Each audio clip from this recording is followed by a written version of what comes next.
Let's get another stream going. I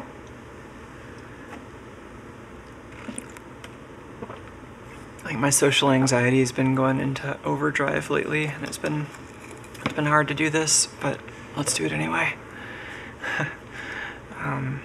I also just want to get some more work done on Tuco Flyer, so I think on this stream we might talk about some other stuff related to... I've been kind of interested in self-hosting and running my own PeerTube server, doing some network infrastructure over here, and that stuff's been on my mind a lot, but really want to get back to just spending a lot of time working on Tuco Flyer and getting that improved, so let's work on that some.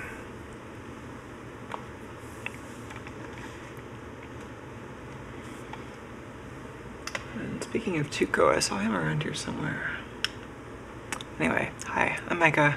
I'm slightly overexposed right now, apparently. But, yeah, this is that rack I've been working on a bunch lately. Oh, camera lost its current position there. Here we go. So, I have this larger rack, and I have for a while, this thing full of video encoding and editing related stuff. And I've just, it's been a little overfull lately, and that combined with me wanting to host a PeerTube server here and get some network infrastructure into a nicer spot, I decided to get another rack. This is half the size, it's 12U, but it's got a little UPS at the bottom, and then another of these 4U computer cases that I've been using. And that's the PeerTube server, diode.zone. And then there's some other network equipment and Linux machines and stuff, low power stuff. Tuco's around here somewhere.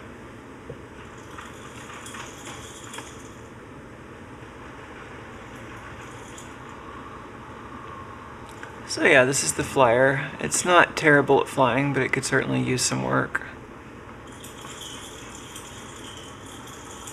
And if you hear that, the loudest noise, at least from where I'm standing, is this sort of like jingly, rustling sort of thing.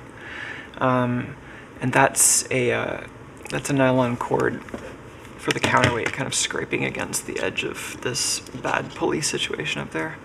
So a couple of streams ago, I 3D modeled a better pulley situation. Those have finished printing. So let's get those assembled.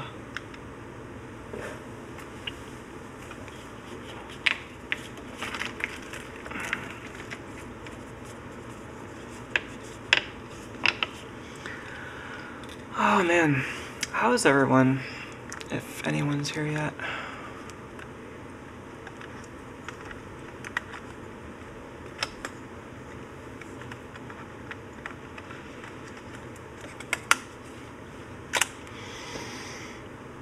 Oh man, I was at the dentist this morning. I haven't been to the dentist in a long time, so it was a bit of an ordeal, but felt like I was getting my skeleton power washed.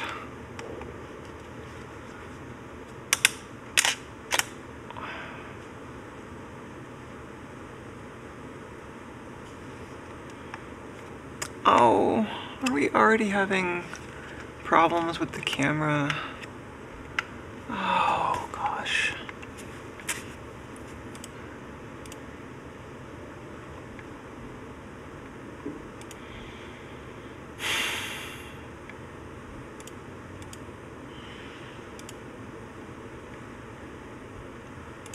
This is so frustrating how sometimes the video capture card on this machine just doesn't work.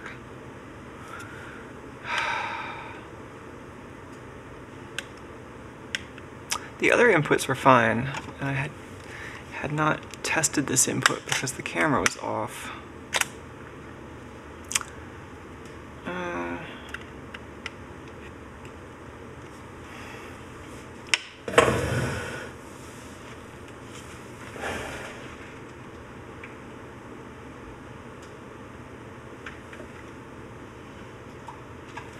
Oh, maybe it's not the grabber's fault.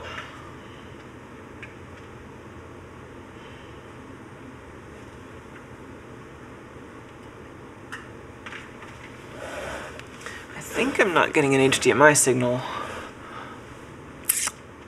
which means means either something's wrong with the camera or this cable. Sorry to be doing the live debugging first thing. I think part of why I haven't been streaming a lot lately is being busy with stuff that is not especially exciting to stream. Part of it's been social anxiety. I haven't really been as interested in just using streaming as just like a hangout for its own sake, I guess. I've been really trying to be mindful of the overhead involved in collecting video. But it is kind of nice to have a hangout, so maybe there's some way we can do that without the overhead. Or maybe I'm just super antisocial, I don't know.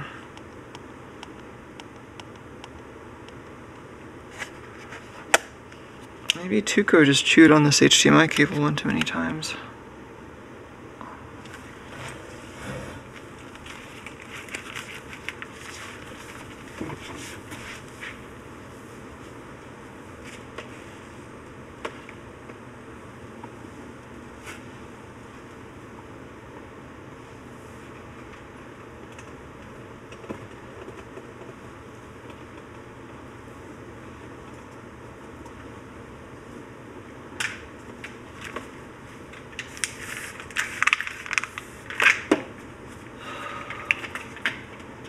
Oh, cool, found it.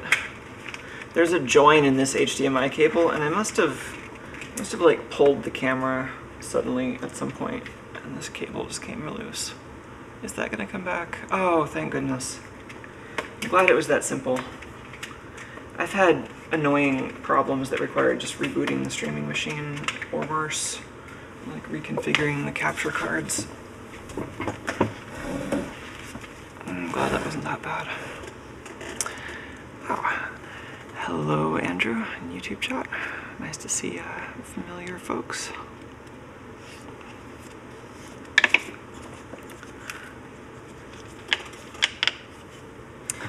So yeah, the idea here is this will bolt on to this piece that's currently on the ceiling, which we can get down in a bit when we're ready for it. This bolts on there. Pulleys go in either side. You need a little bit of cleanup. I'm gonna get my favorite tool for that.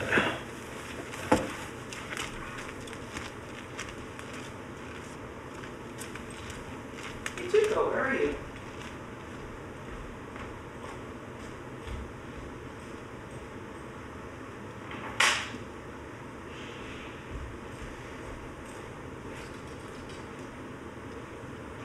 Oh, there he is.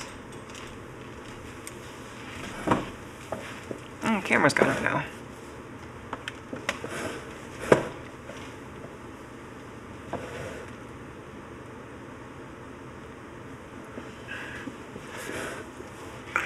It's always nice when the camera works correctly.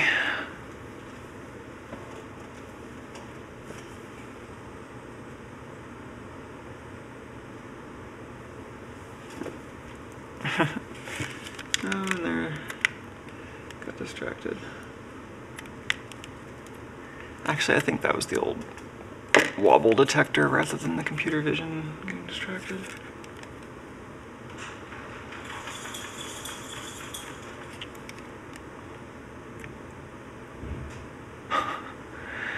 Oh man, I just feel constantly overwhelmed by physical objects, which is part of why this shop is always so full of clutter. Like, despite my constant efforts to try to organize the place, I feel like I'm always surrounded by mess. Where is Tuco? Oh, there he is. Oh. Tuco is really interested in the printer. I'm not really sure why, but he really likes the printer.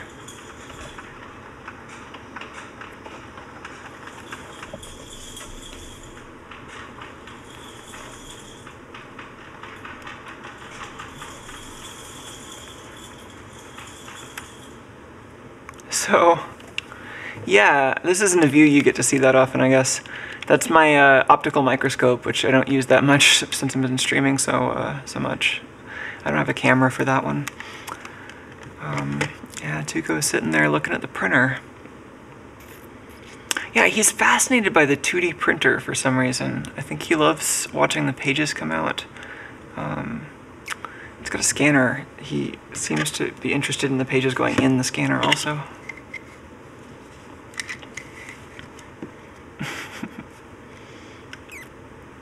What a weirdo. Alright, well, let's get some footage of this cleanup. I think it might make some interesting B-roll for something.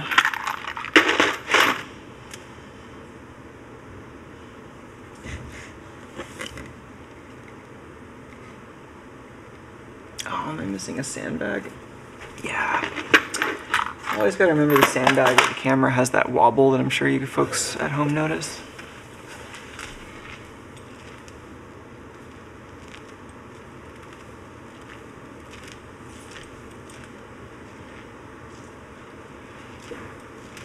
Oh, here it is.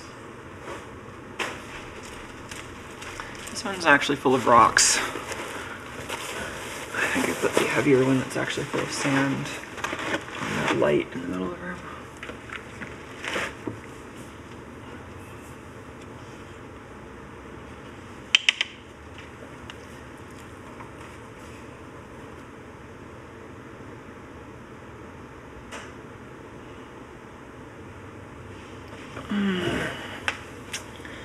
Fussing with the lights a little bit.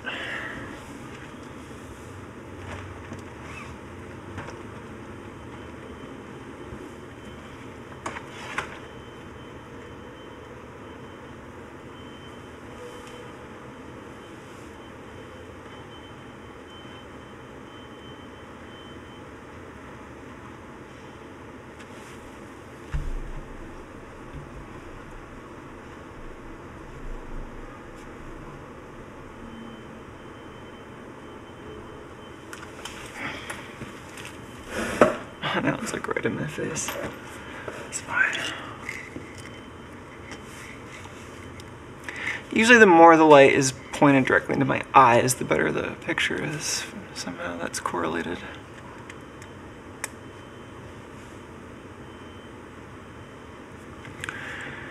Yeah, so these little holes actually might clean out better with a drill bit, but for the flat surfaces, I kind of like this thing, which is just really a piece of spring steel that I ground some relatively dull edges into, and you can just kind of pull the strings away. That didn't even really have strings, but let's try something like this.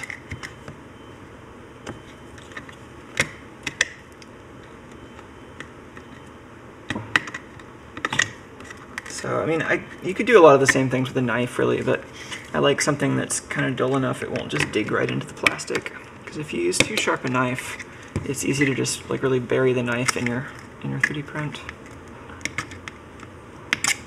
This is like kind of sharp enough you can use it to peel off some of those little bits. I guess a heat gun takes care of some of the fuzz pretty well too. I should try that at some point. I'm always worried about warping the model, but if you're careful, that will do a really quick job at taking fuzz away.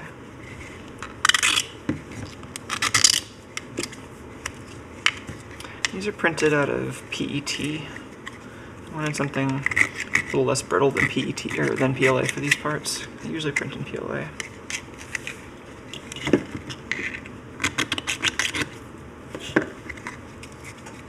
Yeah, that's already mostly clear. Let's get a drill bit set.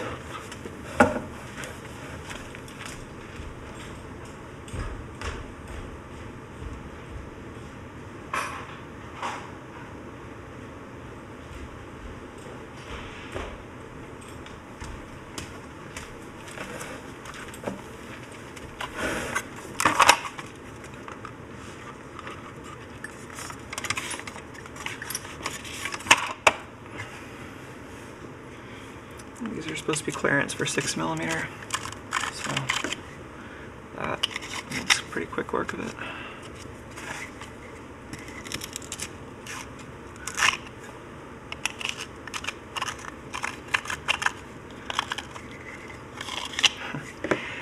I guess I've just been feeling like less extroverted or less like sharing lately, and it's like, well, sometimes I share because I feel like it. Sometimes I share because it just feels like the thing that I can do that's useful. And so that leaves me looking for projects where I can actually convey some kind of useful information. And yeah, I stress out about that a lot because I just don't really quite know what niche I'm really trying to fill here, or what people actually will find interesting, what will actually convey something useful. And I've just been feeling really burned out on teaching electronics or embedded systems or computers because I feel like there's so few good uses for this stuff. So it's like disheartening, right, to like,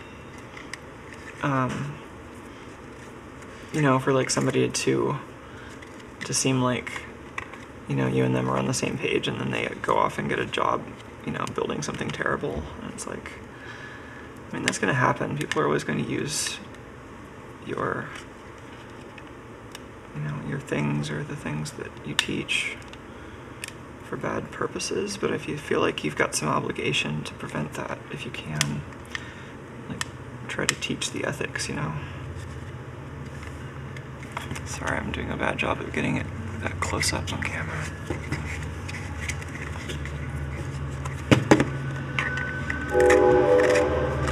These are all M6 bolts. They could have been real shafts, but just bolts. Stainless steel though. This is already mostly clean. It's one of the ears. It's such a fun object.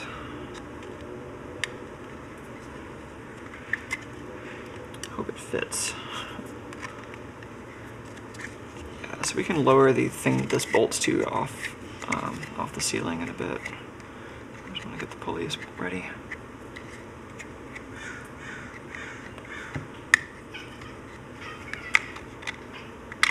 Oh, Tuco is chirping at birds.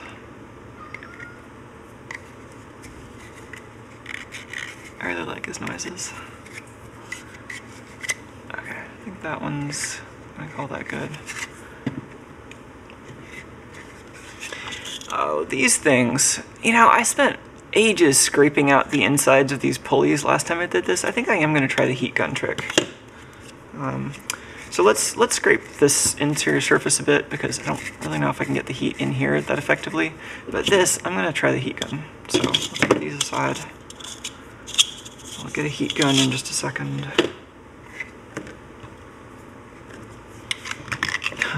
Where do I plug the heat gun in? When I'm thinking about how much power I'm using in various parts of the shop.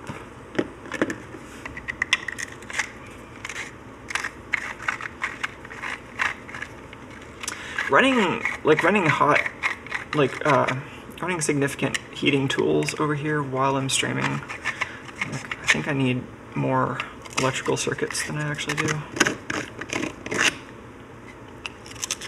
The computer rack is usually drawing like a kilowatt when I'm streaming. It varies depending on how much I'm recording stuff and what else is going on. It'll be a little less now because I moved some equipment into the smaller rack with the file server.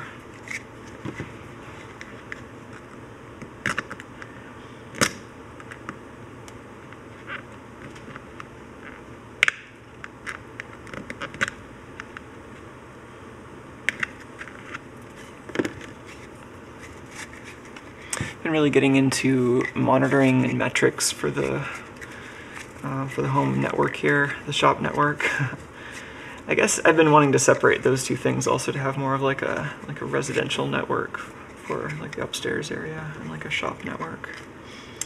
And the new switch I've got does VLANs, so I'm going to be taking advantage of that more shortly.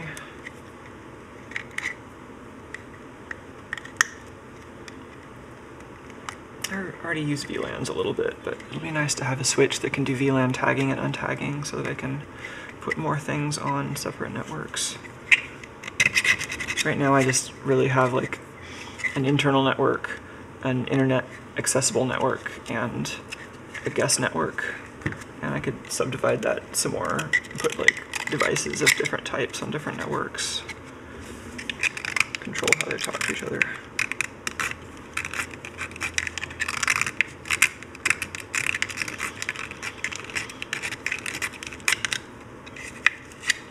Mostly just for security and so that it's easier to see what's going on. Might help with bandwidth, but it's mostly just to keep, you know, to keep a good eye on what's going on and to make it easier to identify when something's weird. I set up per port network throughput monitoring on the switch, and that's been cool. Like normally you just do that with SNMP. It's just a standard protocol where you can connect to the switch and get counters from it. This switch is not quite nice enough to support SNMP, unfortunately, which I didn't know when I bought it. I probably would have bought a different switch knowing that, because I probably could have found one that isn't much more expensive that does support SNMP. But I ended up writing a little program to get information from its web UI and just send it to InfluxDB, and that's been nice.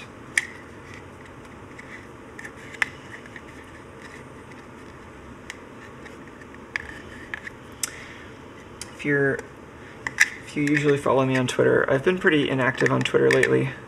I've been feeling like Twitter is just like this huge source of just depression and bad vibes, and I think a lot of people feel that way. And it also felt in some way necessary to like promote the stuff that I'm doing and try to connect with new fans and that kind of stuff. But I was terrible at doing that anyway. I've always been terrible at marketing. And like still, you know, I'd find Twitter useful for that sometimes, but it just kind of stopped being worth, you know, the mental health burden of being on Twitter. It's like I'm still there, kinda, but I've been more active on Mastodon, and that's been nice. But, you know, even on Mastodon, I feel like I'm not quite as active as I maybe would have liked to be on the internet at some point. Like, I'm still maybe kind of missing the right kind of community. And I think maybe to some extent, you know, I've been feeling this all my life, like, well, how do I find the right kind of community? And it's been hard. And at times I found something that seemed like it might have been right, but then it turned out to be wrong for some reason that I didn't understand until later. You know, so I've been going through a lot of those cycles. And often the answer that seems to come up is that I should just start my own thing if I can't find a thing that works. So that's what I've tried to do here occasionally. I realize I'm not the most socially engaging person sometimes, and so sometimes it's like other people are more interested in the social aspect of it than I am, it seems. But I do care about the social. It's just, it kind of gets complicated for me sometimes, and sometimes rather than like peel apart all the layers of why it isn't quite working for me, I'll just like be silent and try to figure out stuff on my own time. And that just kind of leads to a lot of like undebugged problems that are still stumping me to some extent. So, I don't know. Oh yeah, good question. Shmuels is asking if I'm running these pulleys on bearings or bushings or what. I'm running them on bearings. I should go get the bearings and the heat gun. So I'll be right back. And some kind of extension cord. I don't know where I'm plugging in the heat gun.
Not the best, but I don't think it's going to throw any breakers or melt any cables.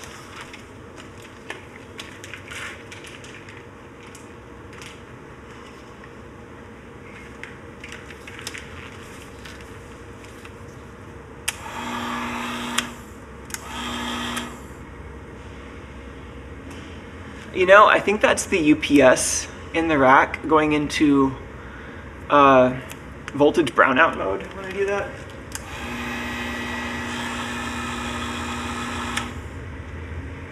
I can't tell if I'm just imagining that, but I turn on this and I'm hearing not only this, but a hum coming from that rack. Yeah, at some point I should really call an electrician. And, because like, I really don't actually have nearly as many outlets as I need in this shop sometimes. Let's see. Bearings.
Bearings.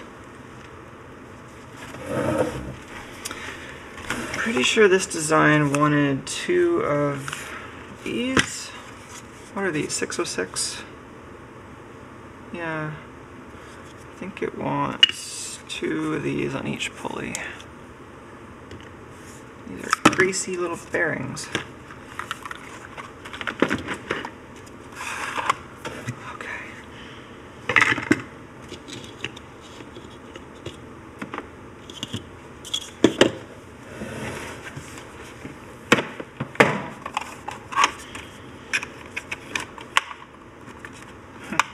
Hi, Roger.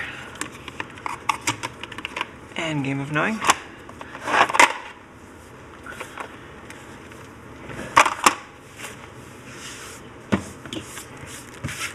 I have to say, the Mastodon's been fun. It reminds me of a lot of what I liked about the earlier internet, and which is to say, it's like no utopia. Like, it's certainly just like another place with its own unique, with its own like kind of challenges. But I like it because it has, you know, it feels like it has a future, I guess is what I mean. Twitter does not feel like it has a future. Facebook doesn't feel like it has a future. And like there's a light side and a dark side to that, really. Is that individual sites may not have a future because, you know, like an individual site maybe doesn't last any longer than the person who admins it, or, you know, the duration of whatever like weird project idea birthed it. But the idea of decentralization and the platform as a whole and having somewhere compatible to take your data, like that idea feels like it could actually start, well, just like continue to be taking off. It's already taking off, but like that feels like it has a future. Let's see. So these pulleys are a little weird. I print these on my Delta printer. Oh, these are out of focus. Okay. I print these on my Delta printer in one piece. So this is the top, this is the bottom. This side is a little smoother. And then this side's all right. But I'm just like pushing this printer as far as it can with overhangs because I didn't want to join in the middle that was going to be the weak point. So this surface is not great, and I'm going to sort of give it a pass with this sort of blunt knife that I've been using to clean up the plastics. But then all the stringy bits, I'm going to just try to hit those with the heat gun. There's also a thing I did to some of these pulleys where I put a bolt down the middle just to get the center set, and then I spun them slowly up against a belt sander just to get the radius cleaned up. We might do that if we need to, but these actually are pretty clean right off the printer, so I might not bother. Oh, Jarrett says that they had not touched 3D printer PLA until today, and it did not meet their expectations. What did you expect? I'm kind of curious. Did you expect it to be softer?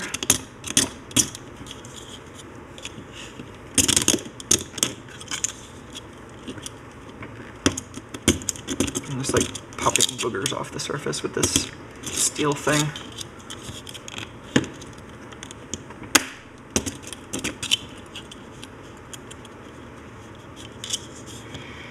Oh yeah, good question. Shmuels is wondering if when I lightened this model, if I did any kind of analysis or if I just went off intuition. This was entirely intuition. I probably really overdid it with these spokes, actually. I think far fewer spokes would have been fine. And I think this actually takes, I don't know if it takes longer to print than solid, but I definitely could have made this take less time to print. The thickness of these spokes is set based on the printing settings. So I wanted it to be basically just an outline and no infill. So I think I was using 2 outlines or something, so I set it based on that. But then the number of spokes, that was just a guess, and I think it was way overkill.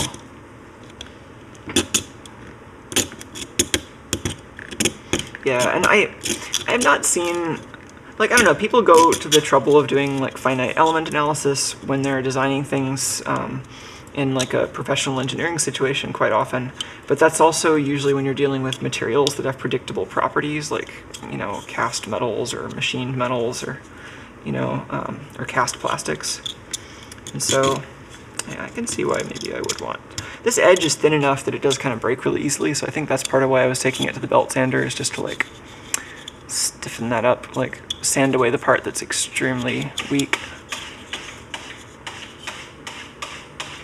Oh, a hand drill and a belt sander. That's a good idea.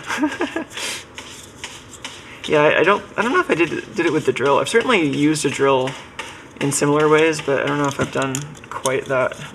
It's an interesting idea.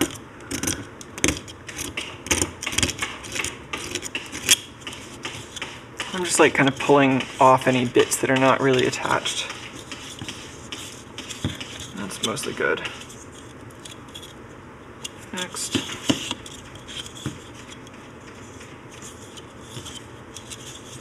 I don't even remember what software I designed this in. It could have been Rhino or Fusion 360.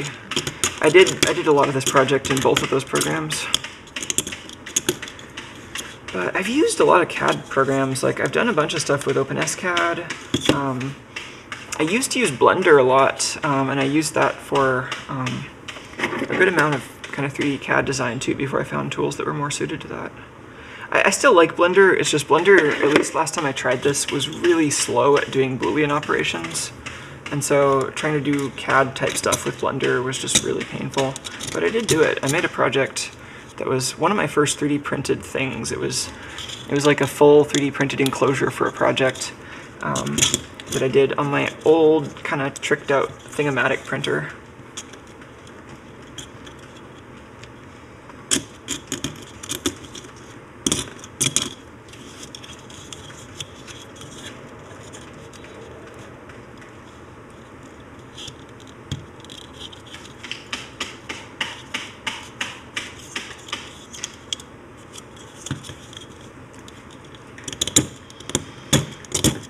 What I would like to see more kind of closed loop processes in 3D printing, or just in, you know, digital fabrication in general. This was something like I wanted to have a laser cutter in my shop for a while, and I don't know if I still do. I think it would be cool, but I don't know if I would actually use it enough to justify how much space it would take, even if I wanted to spend that much on a tool. Oh geez, because they're expensive. And I was really interested in the Glowforge for a while, and I think some people got a Glowforge and have been into them, so that's like one thing to look into. But then I also have just been like looking at like kind of kit, like, I don't know, like I think there was like the laser saw, but I think there was also like a better one, and I think things like that you can kind of build, or just like the inexpensive import lasers that you can modify. But I mean, I've used epilogues and they're pretty nice too. But yeah, it's a lot of money for something that I don't have a great business justification for at the moment.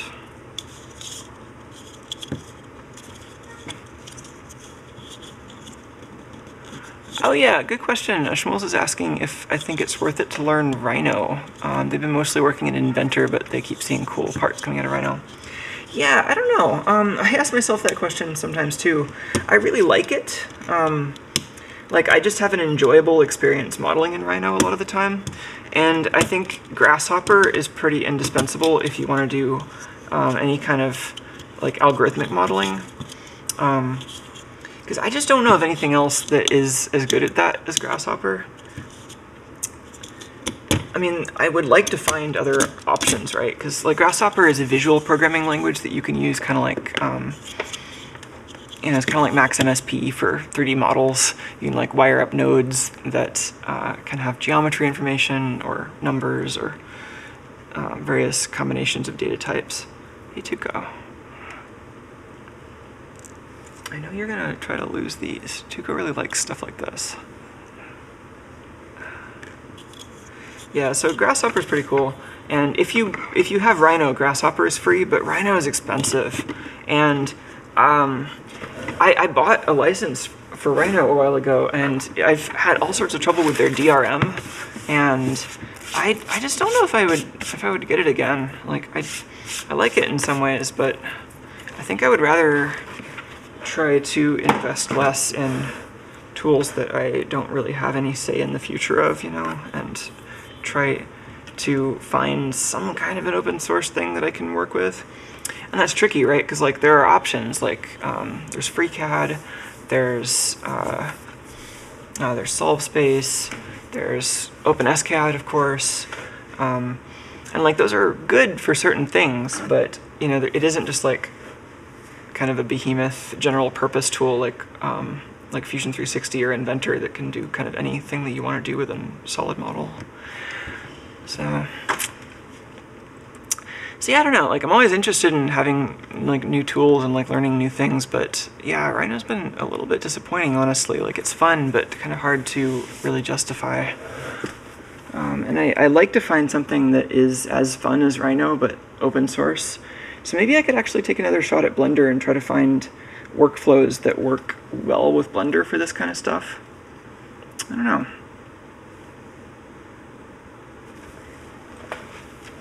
Alright, at the risk of making the UPS in the rack unhappy, I'm going to try hitting this with the heat gun a little bit.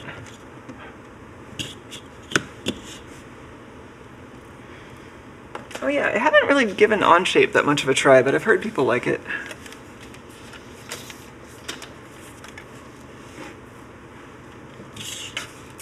Alright.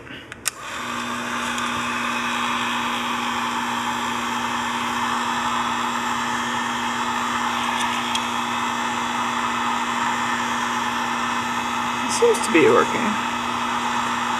Seems like this will, and this is on low, whatever that means for this heat gun. And I'm trying to be gentle enough that I don't warp the body of the pulley.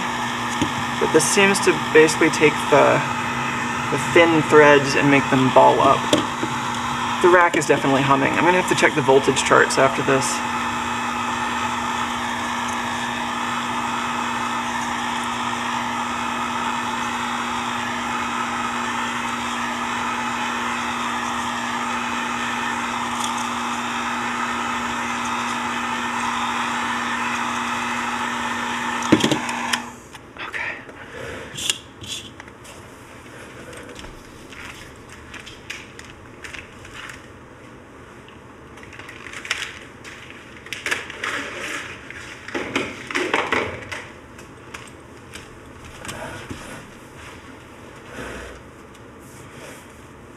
Oh, Shmuels has had bad experiences with the software on the epilogues. Let me see if I can fix the exposure on this camera. I think I reinstalled the drivers for this camera and it changed my exposure settings. I'm really overexposed right now. Yeah, I've used epilogues. I used to have a membership to a local place that had epilogues, and that was pretty nice. It was a really high quality lasering experience, especially the engraving support was really good.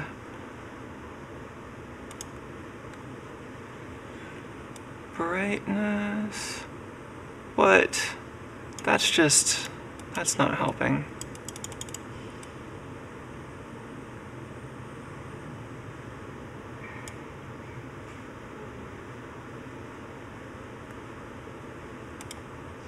There we go.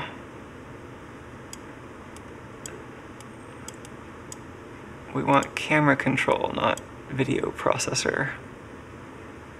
This camera has very few exposure settings. This exposure setting is apparently blurry. Cool. Oh, can we turn off autofocus? That's great, because I'm almost always sitting in the same spot. We don't need autofocus. Cool.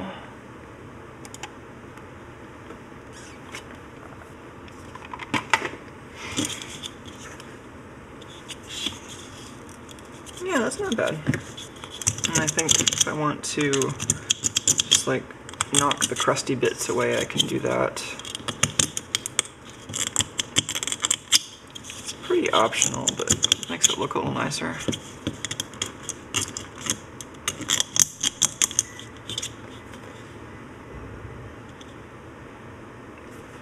Sorry, I keep getting caught up in this tension between like actually trying to do useful photography and just getting the thing done. Especially with this, I think I'll just try to rush through the job, but then all the footage is useless.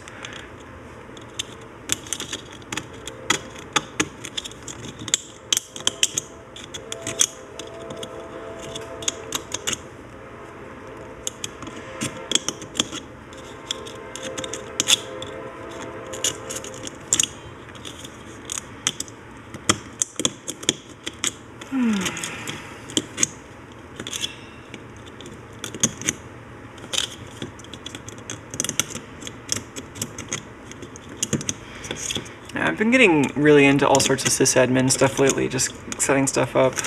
Because it's like there's stuff that I needed to deal with, like improving the backup situation and just having better monitoring and not having like server processes running on my desktop Mac, stuff like that. I found this computer in my stash of stuff that I used to run art installations on. It's like basically a netbook. It's a dual Atom, so not much in terms of CPU. I had 4 gig of RAM in it. I don't know if I can put more in there. It's a little low for what I'm using it for, but it's alright.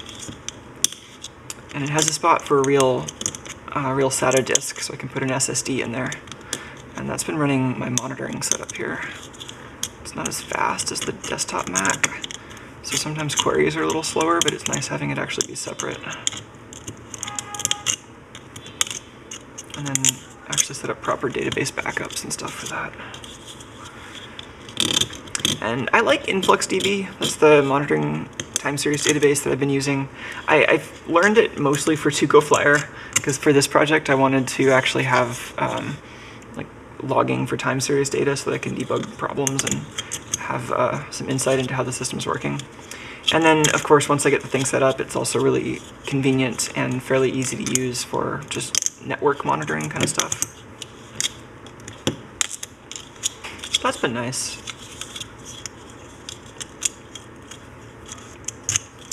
But one thing I don't like about InfluxDB... did I give myself a splinter? I can't actually tell. Yeah, one thing that's not so great about InfluxDB is it doesn't really automatically manage data at different timescales, which is something that I miss even from like RRD tool, the like really old school graphing tool, if any of you know that one.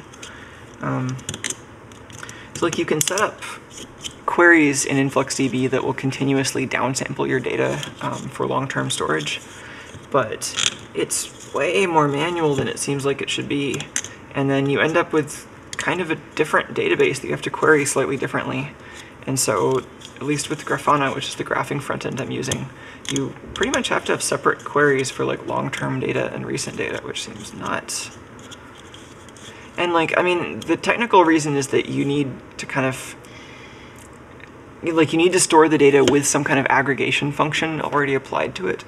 And so it's like when you are kind of over time storing the mean at some low resolution of some data, or storing the min and max, or storing them, you know, some other statistics, then like that then just turns into a data field that has some meaning you assign to it. Like, you know, it'll be labeled like mean underscore value or something, and it doesn't necessarily know now that because you're aggregating those downsample data with a mean that you want to choose the original, like the downsampling output that was using the mean function. It's like, there's got to be some way to improve that. It's like a relatively serious nitpick, but overall I like InfluxDB a lot. Like, I tried a couple of other options, and Influx seemed like it was best at just handling this high-frequency data. And even their graphing front-end, Telegraph, seemed like the UI just was not really equipped to handle data where you wanted to maybe zoom in on a granularity of just like a couple seconds. Because that's something that happens in Tuco Flyer. You want to like look at one single thing where like the robot started wobbling or started moving or stopped moving. And so you want to zoom in just a couple seconds worth of data. And Grafana makes that really easy.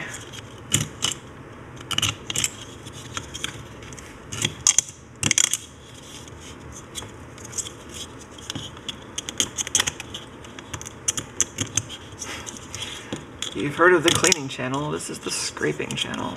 It's like the cleaning channel, but less aesthetic.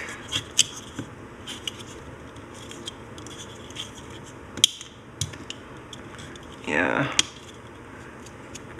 I might take this to the sander.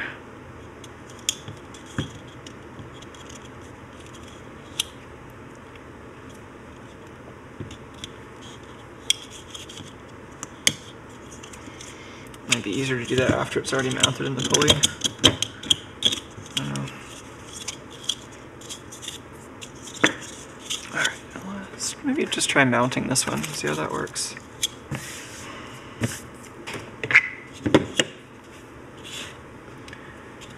So, spacer, bearings,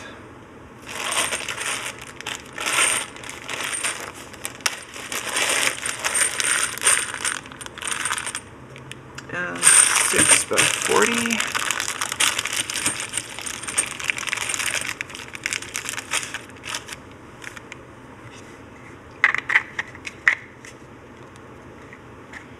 Seems like the right length.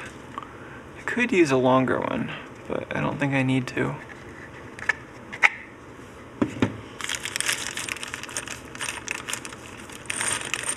Oh, so I don't know how PVA supports would minimize this scraping. Like, this is not support material related scraping we're talking about. This is just stringing from the printer. Like, if I had a totally optimized, better printer calibration, then it would have less stringing. But it's like, well, I could print this a bunch of times and dial in the printing, or I could spend some time scraping. Like, there's always a trade-off, right? You're gonna do some of each.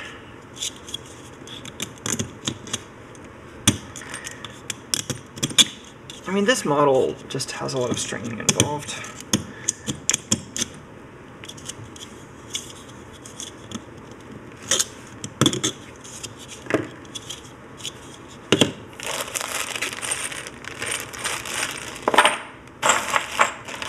I did get stainless nuts.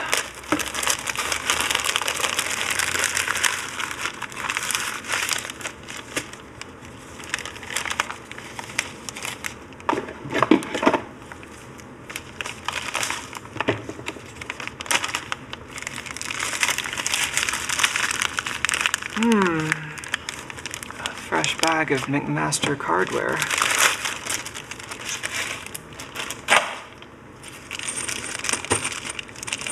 Oh, Tuco, is this totally your jam? He is really into bolts. So, oh, hey, you're just gonna come right up here. That's cool. So, let's put one of these bearings in this side. Oh, right, I wanted to chamfer this edge a little bit to help get the bearing in. These are not plastic, honey. I think these are similar to the bags his favorite plastic bolts come in.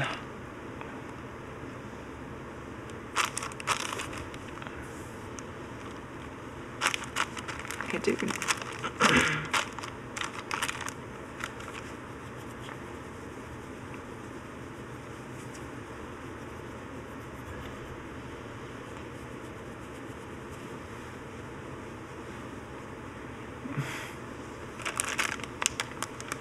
honey. I'll be right back.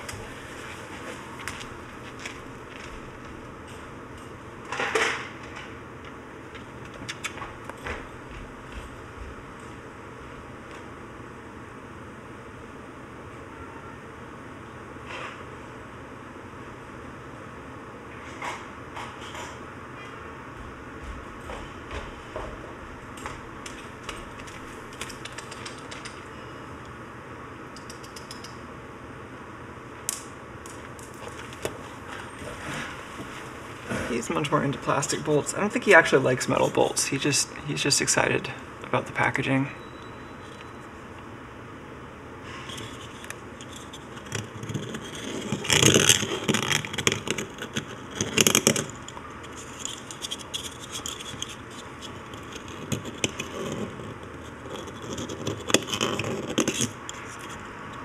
Just using a deburring tool there to make a little bit of a soft opening to help this go in, maybe.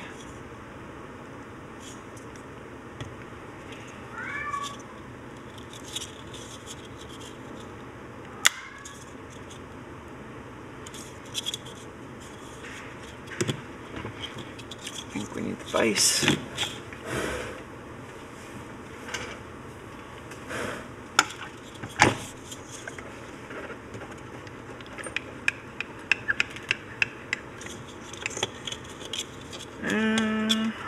Different.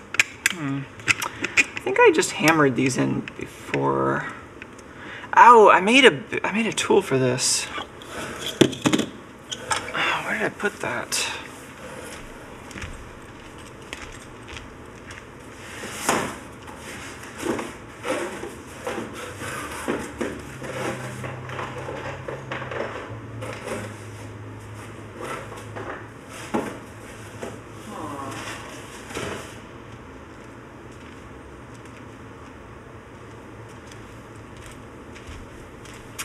I actually made a little bearing press tool for this, but I don't really want to spend time looking for it. I think I might just find a hammer.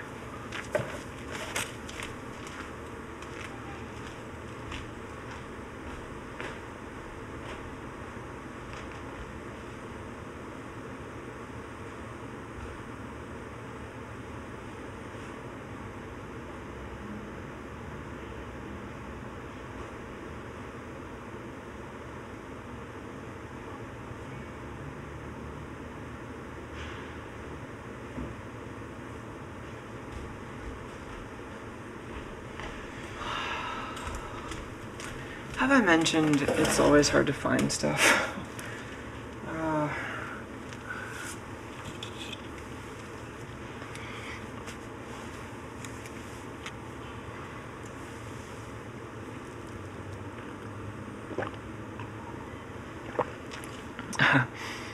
Christian says it's 4:50 a.m. there.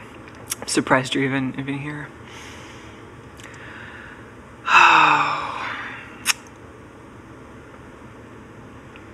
See, I feel like I really just need to spend however much time it takes to just like actually clean and organize the shop so that I can actually find everything I need to do one of these streams, and then you're just not going to see me for 6 months. And then I will have also neglected all the video editing duties and everything else that I need, and or I could just keep streaming and not have any idea where the objects I need are while my cat causes mischief. This is actually the other thing that's been like really difficult for me lately, is Tuco just always getting into things. Oh my gosh, hey honey.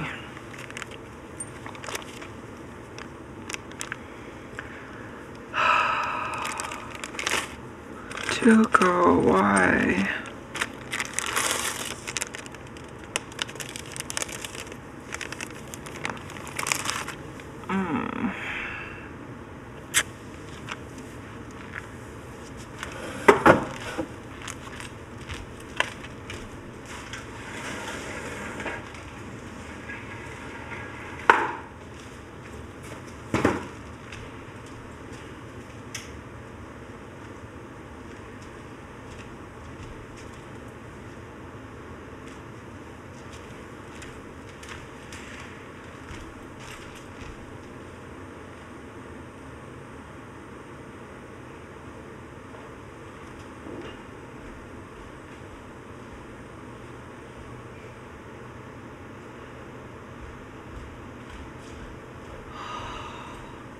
I'm like wandering around looking for my bearing tools, and Tuco just thinks that I am trying to interact with him, and he's getting pissed off that I'm not.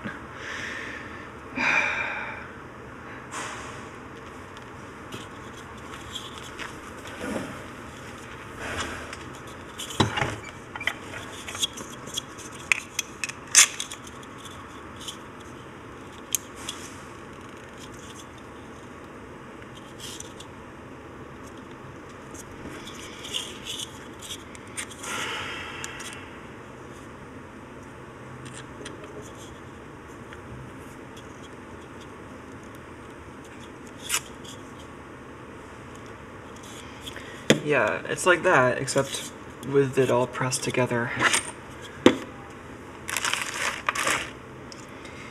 Yeah. And then it's like, if I wasn't streaming, I might actually just take a detour to do a bunch of shop tidying and find the right tools for this, but since I'm streaming, it's like kind of hard to justify that. But then I also just need to make forward progress on this sometimes.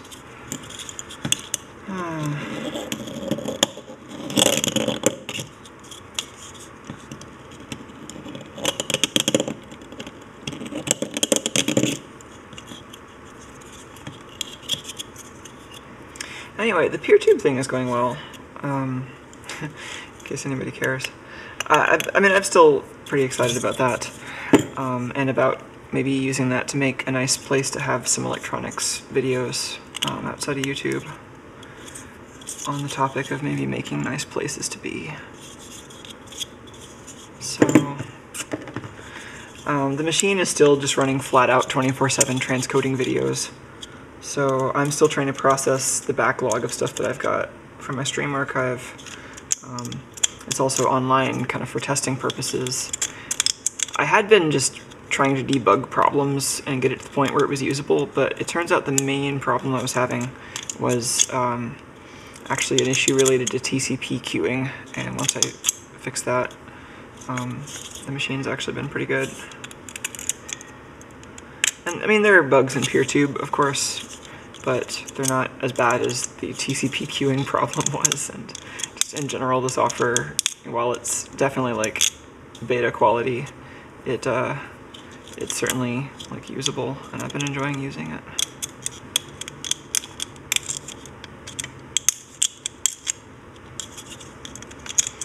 And the Mastodon integration is pretty cool.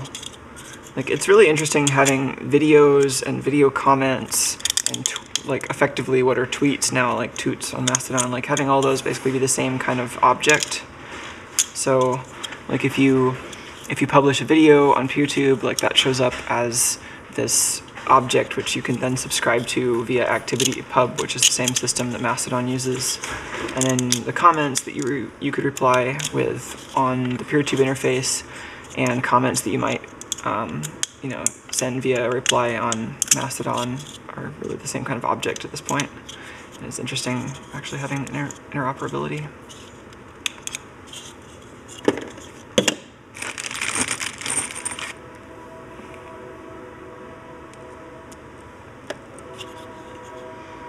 I could also print another one of those, because it was like a 3D printed bearing press that you could just like jam bearings in with.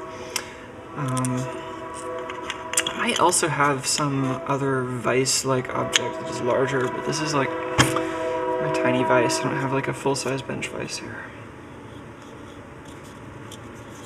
So bearing on one side, spacer, bearing on the other side, and then I might have to do the pressing off camera and or on the next stream, but this is basically what I'm aiming for. So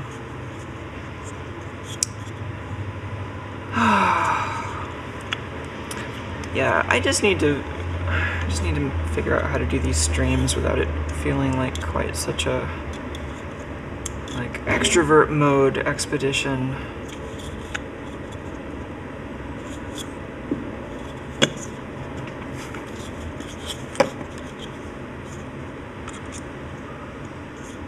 Yeah.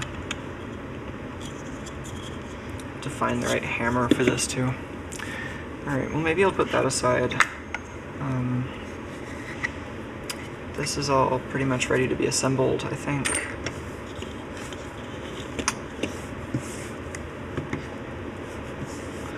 The other thing I thought I could do on this stream would be to make some progress on the firmware. I've actually got, I think I was having trouble just having like a mobile Raspberry Pi setup that I could do development on and reflash the firmwares with. I've got all that set up. Like, that was one reason the stream started later than it really otherwise could have, is I was just getting all that stuff set up. Yeah, but I don't know. I think I'm gonna maybe just like wrap this up and try to get a fresh start streaming tomorrow and try this again with the Tuesday, Thursday thing, rather than burning myself out tonight. But yeah, no, like, let me know if you're watching this in the archives, or if you have comments now, like, if you have comments about the schedule, like what times are good, what times aren't good. I'm just like kind of struggling a little bit to have, I don't know, to have like the right mix of just stuff getting done in general and stuff getting done on stream. So any guidance you have about like what you like to see or what's not useful or what, like, that's always appreciated. And yeah, in the meantime, I think I'm just gonna try to like get some of my stuff together and like find some tools and whatever, and then show up again tomorrow morning and try to finish some of this. Schmulls is asking if I considered rounding over the edges of that pulley. I mean, I'm going to do that on a belt sander, is the thing. So I didn't really have the space in the model to round that off, because like, this is a single layer, right? Rounding it off would have meant either making the pulley thicker or less wide. So I mean, I had to make that trade-off, right? Like, I didn't really have the room to make this pulley thicker. Where was I limited? I think actually that design constraint might be old. I think if I were redoing this, I could have made the pulley thicker and did some rounding in the model. But my plan making this pulley was to just do the rounding in post-processing and to print the model as sharp as I could, because that's what I wanted at the time. So yeah, I was going to at least take a brief look at like the graphs. Yeah, and let's just take a look at this before I completely wrap up. Yeah, so this is the PeerTube server. You can actually see some network traffic. There's like a gap here where the monitoring was backlogged because I was doing bad things to the monitoring server. But the server, the PeerTube server was up. I just was having a monitoring issue. Yeah, and this is the storage rate as it's transcoding video. Like, one way I'm keeping an eye on that is watching how quickly the file system size increases. One other thing I got set up, I got this other little like kind of low system load Raspberry Pi setup just to do latency testing. Because before I was running these latency tests on a fairly heavily loaded machine, and the results were just all over the place. And so I have like a Raspberry Pi that's doing nothing except latency tests now, which is cool. CPU is running flat out. Let's see what the power is saying.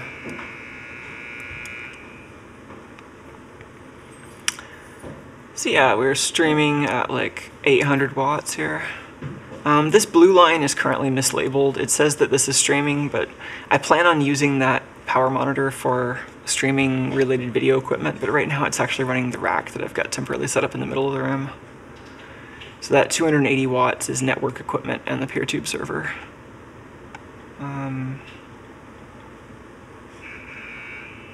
That's the color burst streaming machine right there. Anyway, mains voltage. Oh, that doesn't seem too bad. I think that was the heat gun. Yeah, that's interesting. I don't know if I was just hearing things then, because it doesn't seem like it would have gotten so low that the UPS would complain. That's actually still a fine line voltage.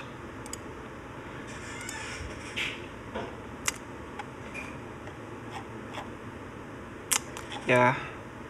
Oh yeah, it was also, I don't even know if this is worth mentioning, but besides PeerTube and Grafana, so like this is Grafana. I've shown this many times on the stream. I did a little bit of just internal network maintenance, and so now you can actually like get to this with an actual host name, finally. And with host names, I can do virtual hosting. So I can run git t on the same machine which has been nice. I was looking for a way to just mirror all my GitHub repos locally, just so that I can always have repos that I like, have them in my backups, have them even if I don't have a net connection. And it also seems like it'd be nice to have like just local private repos and a front end for that. So this is an open source project I've been kind of into lately. It's written in Go, it's really easy to install. You basically just give it a user account on a Linux machine, and it manages a .ssh authorized keys file with remote logins that then connect to like a client that does additional authentication. So it has a very GitHub-like user interface. It also has this nice feature where you can create mirrors that automatically update. So this, for example, if I went to the settings, I'm not actually signed in, so I can't see the settings. If I was signed in, I could see settings for this repo, and you could just set up like mirror frequency and where it's pulling from and whatever. That sound in the background is somebody's loading dock. It's one of the other warehouse buildings around here has a loading dock that makes that noise. But yeah, this has been cool. Been experimenting with that. But anyway, this is the PeerTube server. This one is externally accessible, unlike the other two. You can go to diode zone. So my idea behind this is I want to make kind of an electronics plus other kinds of related making community. I want to try to like actively work against just some of the tendencies that I see on mainstream YouTube to be like kind of just like really bro-y and sexist in the technology channels.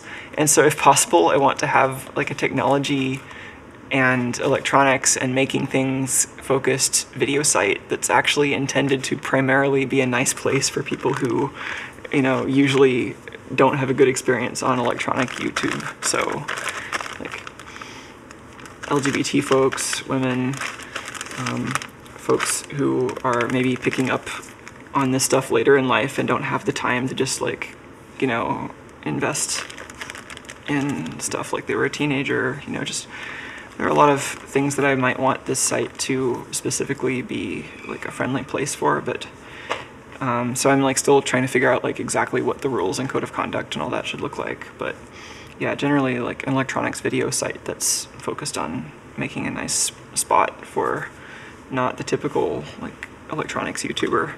So, you know, I'm not going to make it exclusionary. I think I want to make it such that people are welcome if they follow the rules, but then the rules will be specifically about making it a nicer place than YouTube is for people who have trouble on YouTube.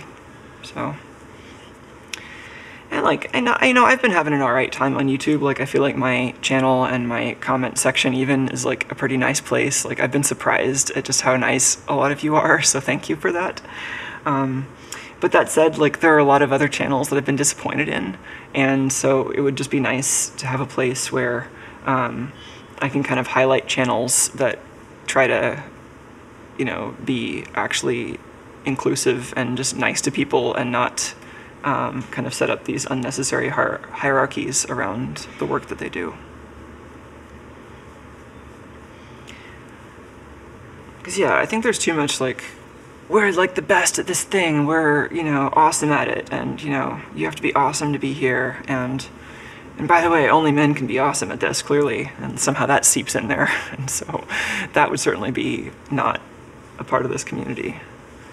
But yeah, I mean, I like generally the way that platforms like PeerTube and Mastodon, you know, they don't necessarily mean that you're going, oh, there's like a great cat situation here that you're missing out on. I realized you should really be on this camera.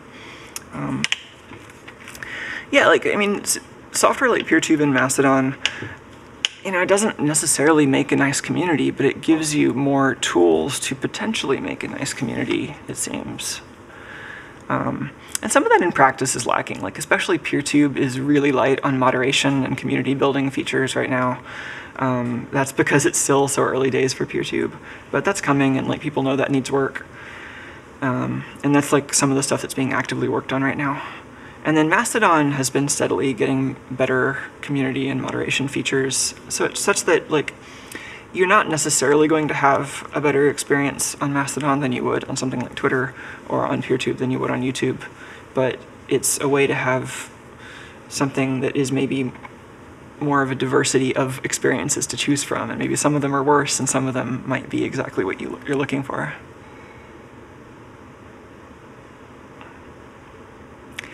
Oh yeah, a good question. Michael was wondering about that trailing dot in the host name. Yeah, so that means that it's fully qualified. So instead, a lot of people don't know this about DNS resolvers, but DNS is kind of like a search path, and if you look up a name like like Grafana or whatever, or even I don't think this would work in practice probably because you wouldn't set up your network like this, but I think technically if you did a lookup for like google.com, like it could technically find that in your subdomain, like google.com.local domain, and google.com would prevent that. I think there might be some specific thing that prevents common TLDs from operating like that, but I'm not actually sure. It's definitely easy to get in that situation with the less common TLDs, like, if you had, I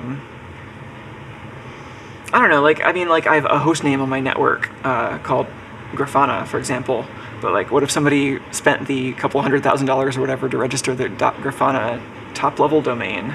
It's like, now those are two things that are both a Grafana and DNS space, but they're actually different. And I actually don't know enough about the minutiae of DNS to talk about like whether those are the same kind of object or a different kind of object, or whether they just like kind of overlap in namespace. But the reason that the trailing dot is useful here is that it's actually a nice hint to prevent the like combined URL bar in all the modern browsers from treating it as a search. So specifically, if you put a host name and then /, then the dot tells it it's a fully qualified domain name, and the / seems to be enough of an extra cue that like this is actually a URL and not something I want you to search for. So I've been doing that. You could also type https://hostname/, and that would work also. But yeah, if you just type the host name, then most browsers these days will try to do a search for the host name.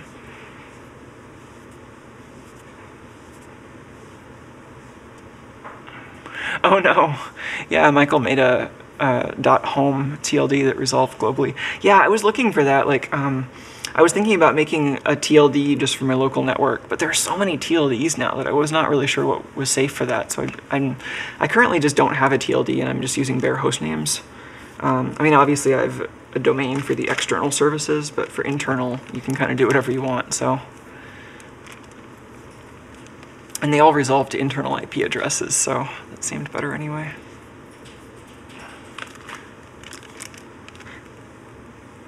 Oh yeah, that's a good question actually. Obsolete Nerd's wondering why, what is Gitter about? Why don't I just use Twitch chat?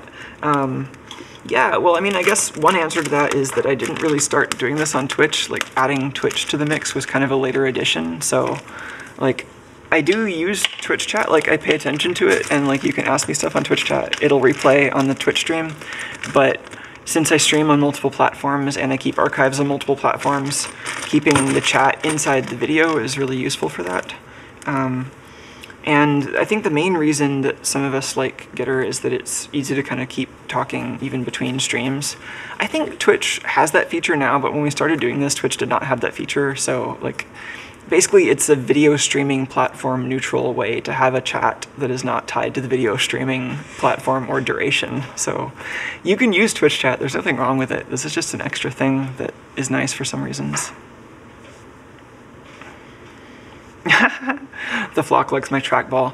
Yeah, I like these too. I really got into trackballs a while ago. I think part of it is they're a little easier on my hands, and then part of it is I enjoy being able to point and click as two separate things with separate parts of my body.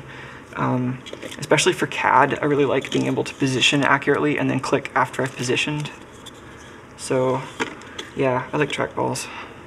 Tuco's getting all up in stuff. Don't lick stuff here, Tim. He's just licking fur, but you don't want to lick stuff on my desk.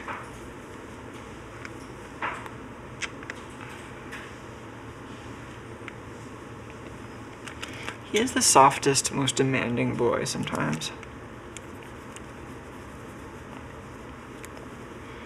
I'm going to do a little more petting Tuco and then wrap this up and see if I can also stream tomorrow without completely burning myself out. I think doing more short, frequent streams is probably good because, oh, Tuco started playing this video. Because I really do like having the kind of constant contact with folks who are interested. Oh, Tuco, you're just pressing all sorts of keys. That's fine. It's a good way to connect with fans, such as the things are, but it's also something that I like to turn into kind of a useful video recording experience too when I can. And I feel like I'm already in such a deep backlog with video and the Tuco Flyer project. Like, I'm still not really sure how to actually present my progress on that project in an edited form. And just in general, I always have such a backlog of video to edit, just things in the shop to fix, things to organize, and stuff to stream. So, yeah. I should continue this tomorrow then.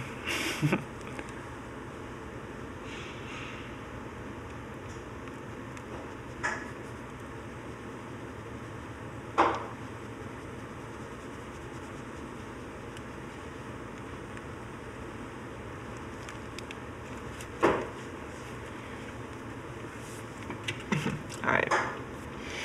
I'll see you next time. Probably tomorrow morning. See if we can make that happen.